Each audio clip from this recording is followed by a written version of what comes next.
The day I built my bunker, the neighbors in the condo looked at me like I was a crazy paranoid. 15 years of working as a military security consultant taught me that prevention isn't paranoia. It's survival. Every wall built, every system installed, was designed with the worst-case scenario in mind. My house became a discreet fortress among the mansions of Vale Verde, one of the most exclusive communities in town. Today, I watch through my surveillance cameras as Diane Thompson, the all-powerful board president, struts across my garden in her expensive heels. She doesn't know it yet, but every step she takes triggers hidden sensors that map out her intentions. I see that familiar glint in her eyes. The same glint I've noticed in so many adversaries over the course of my career. The difference is, this time the threat isn't coming from outside.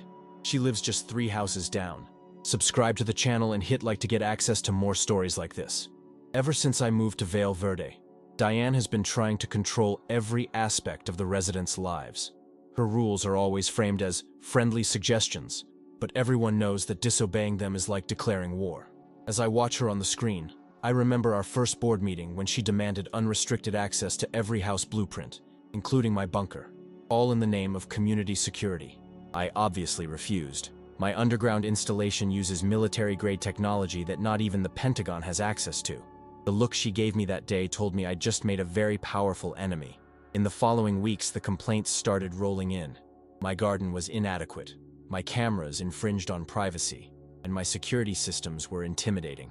Michael Stevens, the board's vice president and an ex-military man, started showing up by coincidence near my property. His trained eyes took in every detail, every potential weak point. I knew he wasn't there by accident. Diane had sent him to study my defenses. Last night, during the latest meeting, she unveiled a proposal for creating a community emergency center. As she spoke, her eyes never left mine. The message was clear. She wanted my bunker, and she'd use her influence on the board to get it. The other residents cheered enthusiastically, not realizing they were nothing more than pawns in her power play. But I'm well acquainted with that kind of strategy. I've seen the same pattern play out in conflict zones around the world. The difference now is that the battleground is my very own backyard. The alert went off at 3:47 a.m. All my monitors lit up at once, displaying the city's emergency notifications. A possible terrorist attack had been detected, and authorities had ordered an immediate evacuation. Through the external cameras, I watched as panic spread through the condo. Cars speeding off, people running with hastily packed bags. In less than 20 minutes, I noticed suspicious activity near my perimeter. Instead of leaving the condo like everyone else, Diane was rallying a group in the club's parking lot. Michael Stevens was by her side, along with 2 men I'd never seen before, later identified as Scott Wilson and Tyler Anderson, private security. I activated the directional audio system. Diane's voice came through calm and controlled, but her gestures betrayed her true intentions. Mitchell's bunker is our only safe option. She can't refuse shelter in a real emergency. A 5th man joined them, Jason Baker, known on the black market for his knack for high-tech infiltrations. Diane certainly did her homework. My sensors picked up on them as they began to creep closer, trying to act casual, as if they were merely seeking refuge. Diane led the group, a tablet in her hand probably displaying the condo's blueprints that she was so eager to catalog. Judging by their movements, I knew they planned to encircle the house. I initiated the initial containment protocol. Retractable barriers emerged from the ground, isolating my property from the rest of the condo. Diane didn't see that coming. Over the external communication system, her voice echoed, "Sarah, be reasonable. There are kids and elderly people who need shelter. You can't keep all this structure just for yourself right now." I kept silent. My monitors showed that Jason was already trying to breach my security system with a portable device. Diane continued her talk about community responsibility, while Scott and Tyler positioned themselves strategically. Michael coordinated everything with military precision, just as I'd expected. What they didn't know was that every move they made was being mapped out. Every breach attempt funneled valuable information into my system. I didn't just build a bunker. I created a sophisticated trap, and they were about to find that out. As they tested my external defenses, I activated the first layer of non-lethal countermeasures. Small, ultrasonic emitters, invisible to the naked eye, began producing an uncomfortable sound barrier. I watched Scott clasp his ears in disorientation. Tyler tried to hold his ground, but his balance was clearly off. Jason stayed focused on his equipment, shielded by specialized headphones. Another sign they'd come prepared. Through the thermal cameras, I noticed he managed to pinpoint a few of my perimeter sensors. I had to admit, the guy was good, but I was better. "Sarah, you're breaking the condo's code," Diane shouted, her voice betraying her frustration. "We have the authority to intervene in emergencies." Michael quickly signaled for silence. He knew every word she spoke was being recorded, exposing her true intentions. I activated the security fog system, a non-toxic blend that drastically reduced external visibility. It was fascinating to watch their reactions. Tyler and Scott, disoriented, began exchanging nervous looks. Jason tried to stay on task, but his hands started trembling. Michael tried to maintain his composure, but years of military training told him they were at a tactical disadvantage. Only Diane remained unshaken, her eyes fixed on the main entrance of the bunker. She knew I was watching and wanted me to see her determination. In response, I activated strobe lights synchronized to specific frequencies. Not enough to cause harm, but enough to render any approach extremely uncomfortable. "Last chance, Sarah," Diane's voice blared through the comms. "Open the doors now, or we'll assume you're mentally unstable and take appropriate measures." Her veiled threat didn't surprise me. She probably already had a document drafted claiming my behavior put the community at risk. I stayed strategically silent, watching as Jason made progress disabling some of my secondary systems. He was methodical, avoiding the obvious traps I had laid out. But every system he cracked led him right where I wanted him. The fog started to clear, revealing that the group had reorganized. Michael now led the tactical formation, with Scott and Tyler flanking the sides. Jason found a blind spot in the external cameras, or so he thought. Diane stayed a few steps behind, coordinating with subtle gestures. Then I pulled out my ace, a localized electromagnetic field that fried any unshielded electronic equipment within a 10-meter radius. Diane's tablet went dark instantly, along with the group's communication devices. I saw the momentary panic on their faces as they realized they were suddenly cut off. Jason muttered under his breath. His main equipment was protected, but his auxiliary sensors were lost. The group was exactly where I needed them, disoriented, with limited communication, yet still determined enough to push on. They hadn't realized that every step they took was drawing them deeper into my web of defenses. The real show of force was yet to come. A movement on the sensors in the east sector caught my attention. While the main group kept the pressure on the front entrance, 2 new thermal signatures appeared near the generator area. Diane was smarter than I'd imagined. She'd kept a reserve team out of my initial field of vision. Through the underground cameras, I saw they were trying to access the bunker via the secondary ventilation ducts. The equipment they carried was military grade, probably acquired through Michael's contacts. In any other facility, that would be a brilliant strategy, but not here. I activated the microscopic cameras I'd installed in the duct walls. The intruders were wearing special anti-thermal detection suits, but their movements were clumsy. Clearly, they weren't seasoned military operators. Every labored breath, every drop of sweat revealed their mounting nervousness as they moved through what they believed was a vulnerable spot. Out on the surface, Jason finally managed to breach the first layer of my firewalls. I saw his smile of satisfaction, the exact reaction I'd anticipated. Every line of code he broke took him deeper into my decoy system, a perfect replica created solely to distract skilled invaders. Diane kept her eyes glued to her watch. Time was slipping by, and the terrorist alert still resonated through an otherwise empty city. Her mask of civil concern began to crack, betraying the frustration of watching her perfectly crafted plan unravel before defenses she couldn't comprehend. The invaders in the ducts reached the first checkpoint. Through highly sensitive microphones, I picked up one of them whispering, "We found the first grill," initiating the cutting procedure. The soft sound of a laser cutter confirmed my suspicions about how well prepared they were. I let them cut through that grill. It was just plain aluminum, placed there exactly for this purpose. The real containment system lay 3 meters ahead, invisible to their scanners. As they advanced, I activated pressure sensors along the duct walls. Every movement they made was now being mapped in 3D. On the surface, Michael began showing signs of unease. His military training told him something was off. They were progressing too quickly, encountering minimal real resistance. But Diane, blinded by her obsession with commandeering the bunker, saw this as a sign of success. Jason had just started his attempt to seize control of the environmental systems when I noticed a change in his expression. He finally realized he was working on a decoy system. His fingers froze on the keyboard as the moment of realization hit him. He wasn't invading my system.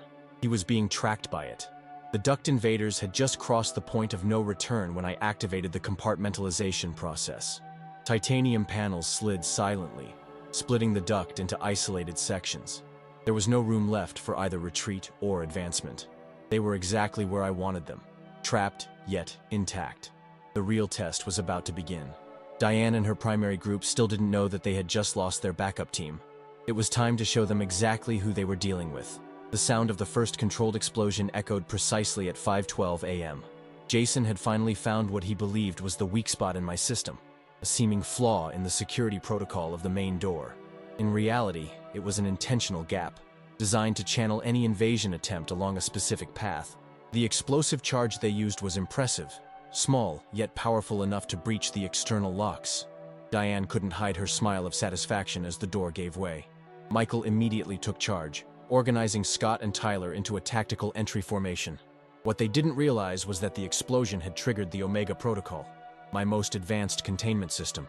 Every step they took into the bunker led them through a specially designed corridor, lined with metallic alloy panels that could be magnetized instantly. I watched through the internal cameras as they advanced, weapons drawn, checking every corner with military precision. Jason trailed right behind, still trying to maintain a connection with his equipment. Diane covered the rear, her face a mask of premature triumph. I waited until they were exactly at the corridor's center. Timing was crucial. I needed to catch them at their most vulnerable moment. When Michael signaled to check the next sector, I activated the magnetic system. The effect was instantaneous. Every piece of metal, be it weapons or equipment, was violently pulled to the walls. I saw the astonishment on their faces as they realized they were effectively disarmed. Before they could react, I engaged the strobe lights synchronized with a high-frequency sound. The combined effect was devastating. Scott and Tyler dropped to their knees, disoriented. Jason tried to salvage what he could from his remaining equipment, but it was useless. Even Michael, with all his training, couldn't hold his ground. Only Diane remained standing, though her legs visibly trembled. "Impressive show, Sarah," she managed between gritted teeth. "But this is kidnapping. You can't—" I cut her off by triggering the final containment system. Armored panels slid into place, isolating the corridor from the rest of the bunker. The air conditioning kicked in, circulating a safe gas mixture that would quickly render them unconscious. I watched as one by one, they succumbed to the effects of the gas. Michael was the last to fall. His years of training gave him a few extra seconds of awareness, just long enough for him to realize they never really stood a chance to take control. Once they were all out, I began the transfer process. My robotic systems gently moved them into the containment area, a comfortable yet completely secure room, designed specifically for situations like this. As I monitored their vital signs, I couldn't help but appreciate the irony. They had all clamored to get into my bunker, and now they were exactly where I'd intended them to be from the very start. The real endurance test was only just beginning.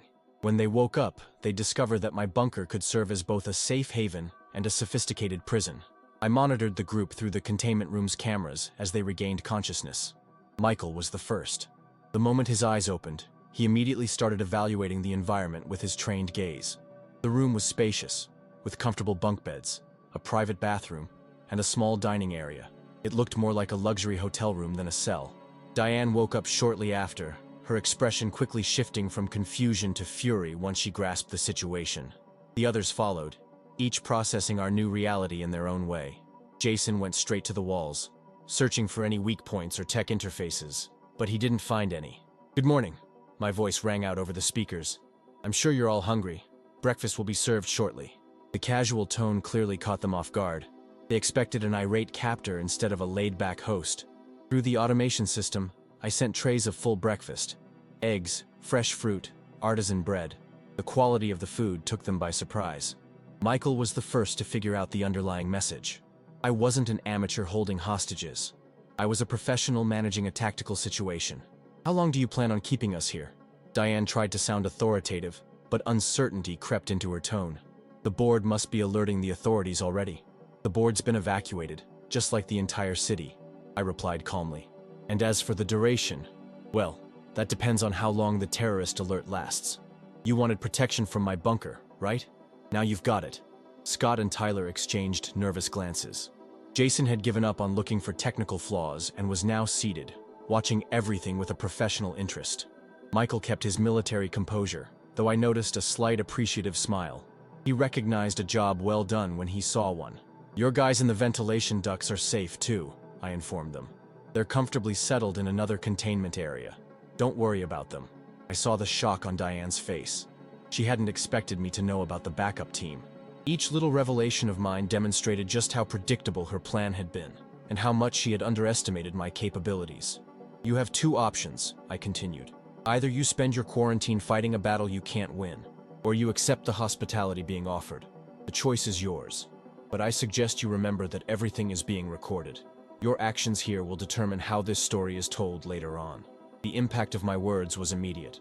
Diane paled, finally understanding the full implications of her attempted invasion. Michael gave a slight nod.